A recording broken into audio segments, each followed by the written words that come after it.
இந்த வருஷம் 2025ஓட பொங்கல் எல்லோரும் சூப்பராக கொண்டாடியிருப்பீங்கன்னு நினைக்கிறேன். நாங்களும் அதே மாதிரி தான் சூப்பராக எல்லாரோடையும் கொண்டாடினோம். சூரியனுக்கும் பூமாதேவி மற்ற உயிரினங்கள் எல்லாத்துக்கும் நம்ம ஒரு நன்றி சொல்கிற விதமாக பொங்கல் வச்சு பொங்கல் திருநாளை கொண்டாடுறோங்க. அதே மாதிரி இந்த வாட்டி எங்களோட பொங்கல் ரொம்பவே ஸ்பெஷலுங்க. ஏன்னு பார்த்தீங்கன்னா, நாங்கள் எங்களோட புது வீட்டில் ஃபர்ஸ்ட்டாக வைக்கிற பொங்கல்.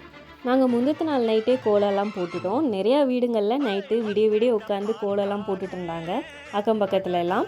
அடுத்த நாள் காலையில் சீக்கிரமாகவே பொங்கல் வச்சிடலான்ட்டு இருந்தோம். பார்த்தா லேட் ஆகிடுச்சு.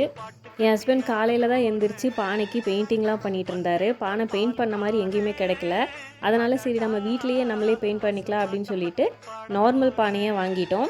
ஃபர்ஸ்ட் டைம் அப்படிங்கிறதுனால மண் பானை வாங்கிட்டோம். ஆல்ரெடி வீட்டில் பித்தளை பாத்திரம்லாம் இருக்குது. ஃபர்ஸ்ட் டைம் வீட்டில் பண்ணுறோம் அப்படிங்கிறதுனால மண்பானை வாங்கியிருந்தோம். நீங்கள்லாம் எத்தனை பேர் மண்பானை புதுசாக வாங்கி பொங்கல் வச்சிங்க அப்படிங்கிறத கண்டிப்பாக ஷேர் பண்ணுங்கள். என் ஹஸ்பண்ட் பண்ண பானை பெயிண்டிங் எப்படி இருக்குது அப்படிங்கிறத கண்டிப்பாக கமெண்ட்ஸில் சொல்லுங்கள். கண்டிப்பாக ஃபுல் வீடியோ பார்த்து என்ஜாய் பண்ணுங்கள். நாங்கள் வச்ச பொங்கல் எங்களுக்கு சூப்பராக வந்திருந்தது. எங்களுக்கு இந்த வருஷம் பொங்கல் ரொம்ப அற்புதமாக நடந்தது. உங்கள் எல்லாருக்குமே சூப்பராக நடந்திருக்கும்னு நினைக்கிறேன். நீங்கள் எல்லோரும் எப்படி செலிப்ரேட் பண்ணுங்க அப்படிங்கிறதையும் கமெண்ட்ஸில் சொல்லுங்கள். என் வீடியோ பிடிச்சிருந்தது அப்படின்னா கண்டிப்பாக லைக் பண்ணுங்கள். என்னோடய சேனலுக்கு சப்ஸ்கிரைப் பண்ணுங்கள். தேங்க்ஸ் ஃபார் வாட்சிங். பாய்.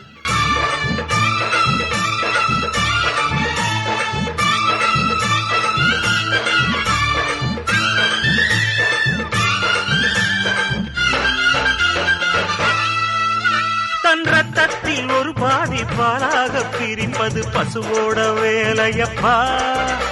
அது பிரித்தாலும் பாலோடு தண்ணீரை கலப்பது மனிதனின் மூளையப்பா. தன் ரத்தத்தில் ஒரு பாதி பாலாக பிரிப்பது பசுவோட வேலையப்பா.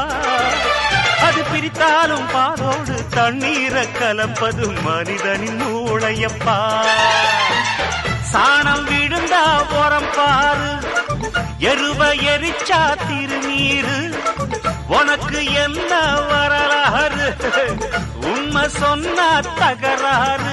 நீ மாடு போல உழைக்கலையே, நீ மனுஷனை ஏச்சு பொழைக்கிறியே. வந்தேண்ட பால்காரன் அடடா, பசு மாட்டை பத்தி பாட போறேன், புது பாட்டு கட்டி ஆட போறேன்.